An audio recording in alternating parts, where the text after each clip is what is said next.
Welcome back to Growing Your Soul. I'm glad that you're here. Now, I have to say, I don't know about you, but I have to say that I am finding the times that we live in to be very strange. It used to be, when dinosaurs roamed the earth and I was younger, that if you wanted to find out about something, you went to your local library, looked it up, and you found out about it. Ta-da! Well, now everything is so incredibly polarized, and you can't do that. When you look something up to find out about it, you're going to find a traditionalist version and a progressive version. You're going to find a conservative version and a liberal version, and they're going to be diametrically opposed to each other, and it's going to be very different, very difficult for you to tell which one is correct. At least it is very difficult for me. So, shall we go with whatever version all of our friends agree with? Suppose all of our friends are wrong, and what sort of way is that to find out about anything anyway? For example, suppose that you want to find out if ethanol use is a viable alternative to gasoline consumption.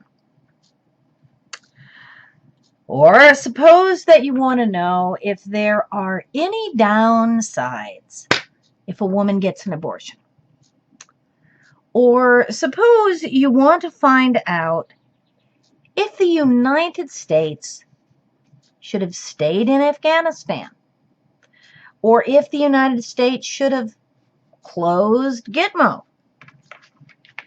Suppose you want to find out what's happening with global warming. Good luck with any of these things. Good luck finding out with any of these things.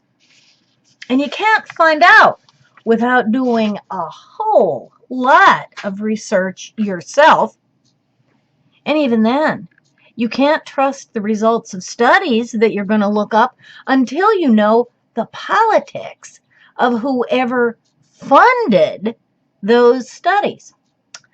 And even if you have found a wonderful, unbiased set of studies that have been funded by an absolutely apolitical entity, you still can't talk about your findings with anybody who might disagree with these results because of what they already have as a set of preconceived ideas, not as a result of their own research. That said, let me point out that your book points out that everyone spins the truth in order to define reality. Not just the progressives and the conservatives, it's everybody. Advertisers, corporations, governmental and non-governmental agencies, educational institutions, even religious institutions, all spin the truth. Everything gets the spin from ruining the environment to insider trading, and as a result, people have no idea who or what to believe. So, how can we fix these things? Well, we cannot fix the very tear in the fabric of creation that began with a lie about reality. Only God can mend this tear in the fabric of creation. And in Colossians, Paul talks about how he has actually mended this tear in creation through Christ and the plans that he has for the future. But that is another story. Only God can mend the tear in the fabric of creation that began with a lie about reality. But for the next couple of weeks, we can practice the spiritual discipline of simply, as Jesus said, letting our yes be yes and our no be no. Well, what does that mean? Well, what that means is simply telling the truth about the little things. Don't blame somebody else if you want to back out of a commitment, from an appointment to a marriage. Don't pad your expense account. Don't say yes when you really mean no. Take some uninterrupted time to assess your honesty.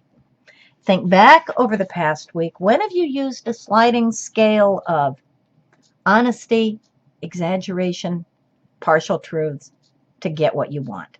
Have you? I have.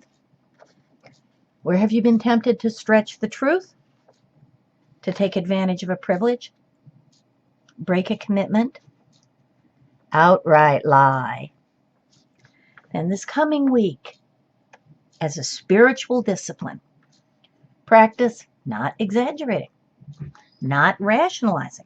When you become aware of having told someone a lie, apologize and make amends. This kind of attention to confession is going to soften your heart to the reality of truth. Well, what about global warming and ethanol and Afghanistan? Look, to be honest, you probably can't do much about any of those things except cast your, sadly, uneducated vote. But you can do something about spinning the truth in reality as you live it. Stop spinning the truth in the small areas where you do have control, and leave those larger areas of reality where you don't have control anyway, where they are already, namely, in the hands of God. Have a wonderful time practicing telling the truth as a spiritual discipline, and I'll see you soon at Growing Your Soul.